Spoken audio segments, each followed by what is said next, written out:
Assalamualaikum warahmatullahi wabarakatuh.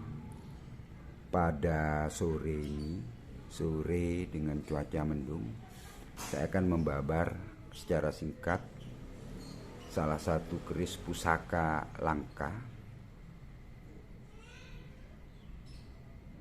Penampakan warangkanya seperti ini. Ini tanpa pembesaran. Saya menggunakan cahaya belit ini.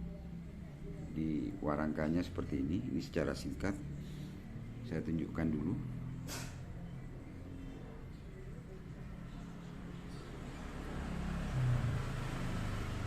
Keris pusakanya seperti apa, mari kita lihat bersama-sama. Bismillahirrahmanirrahim.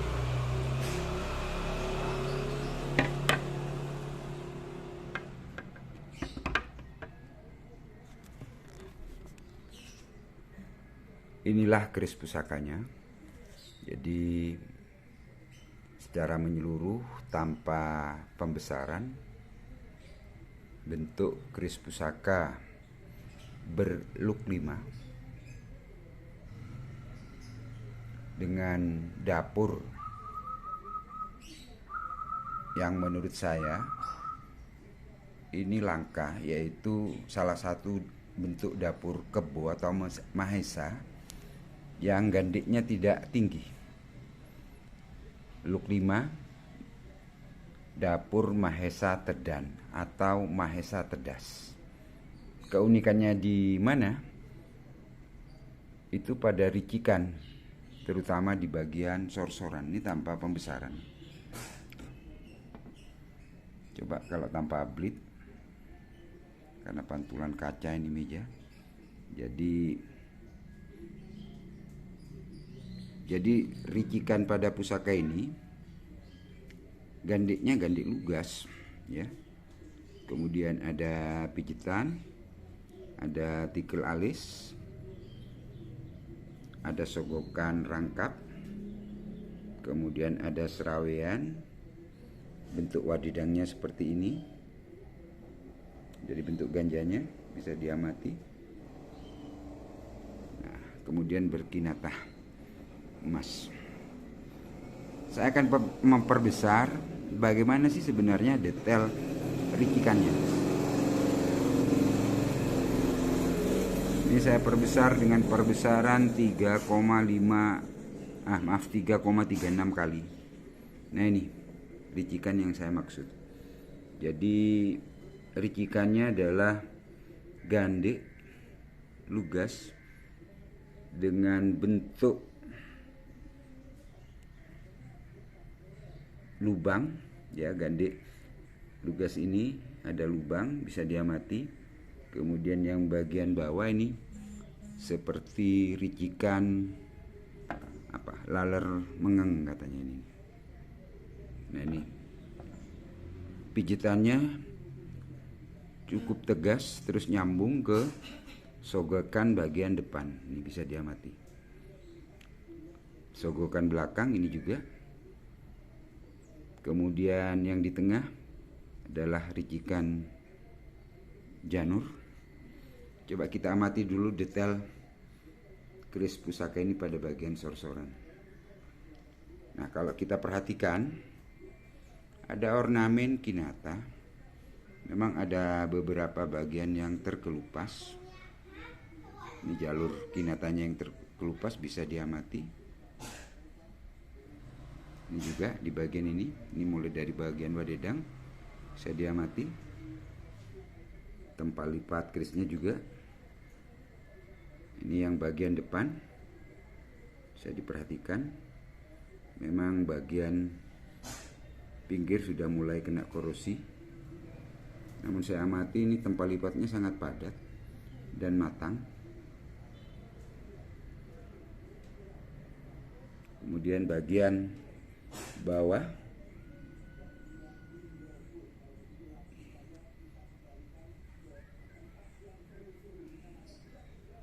ornamen kinatanya masih cukup utuh, relatif utuh. Kita lihat ricikan yang lain, yaitu janur ini Nah, ini tempat bertemunya kedua sogokan. Janur itu tembus di tengah odo-odo.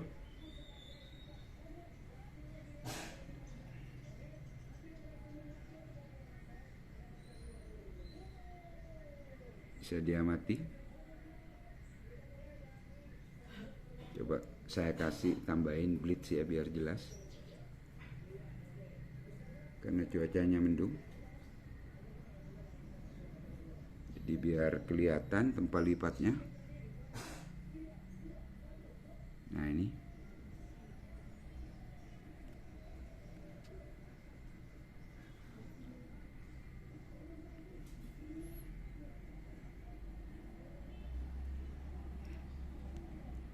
Kemudian kita lihat sekarang separuh bilah. Tapi sebelum ke situ kita lihat penampakan bagian bawahnya ini. Jadi kalau kita amati, bagian gandik bawah juga diukir, kemudian ditatahi atau diberi jinatah. Demikian juga bagian buntut urangnya. Bisa dilihat.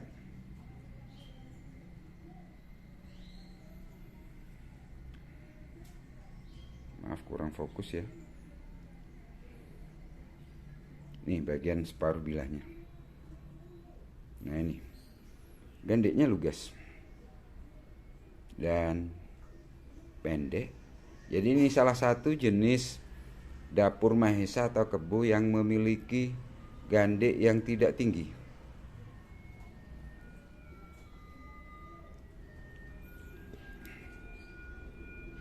Bisa diamati.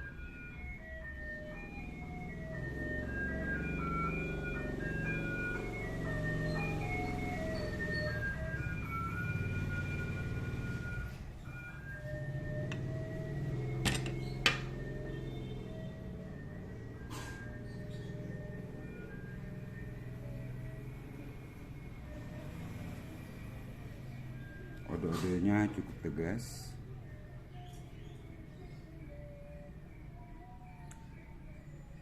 Jenis keris pusaka yang memiliki dapur, maaf ini saya perkecil ya, seperti ini, menurut sepengetahuan saya, apalagi berluk 5, sangat langka. Karena memang empu zaman kerajaan, terutama yang saya ketahui di era-era Mataram Islam awal, misalnya Penemban Senopati sampai Sultan Agung, Amangkurat, maka jenis keris seperti ini salah satu piande dari raja dan hanya ditunjukkan atau dikeluarkan pada saat-saat tertentu.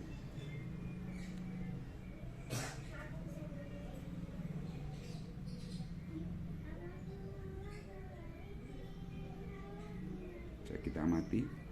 Jadi walaupun kelengan, jadi prosesnya melalui proses tempa lipat, dan sebenarnya keris ini juga memiliki pamor yang tersembunyi.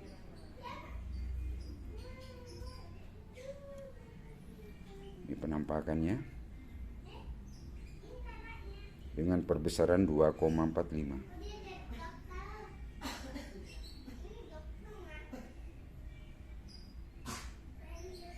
Panjang bilahnya 36,2 cm. Kemudian lebar tengah bilah sekitar 1,7-1,8 cm.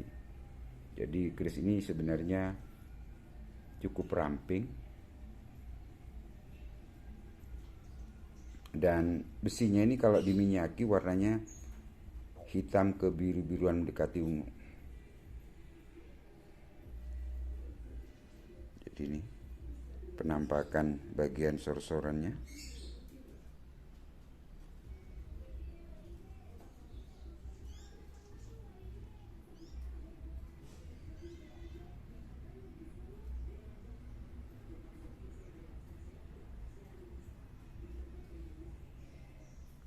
Jadi kerisnya angker. wingit karena hanya empu membuat untuk para raja atau kaum ningrat dengan look 5.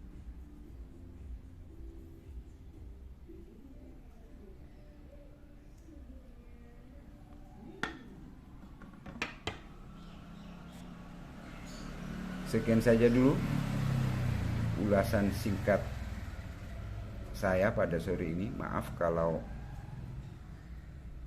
ada pada beberapa bagian agak blur karena tidak tahu kenapa hal ini terjadi.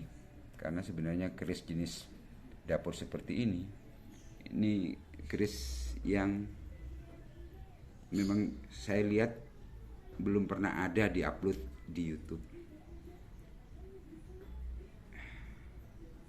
Demikian saja dulu ulasannya. Semoga para pencinta Tosan Haji dimanapun berada dalam kondisi sehat walafiat, bahagia bersama keluarga. Assalamualaikum warahmatullahi wabarakatuh.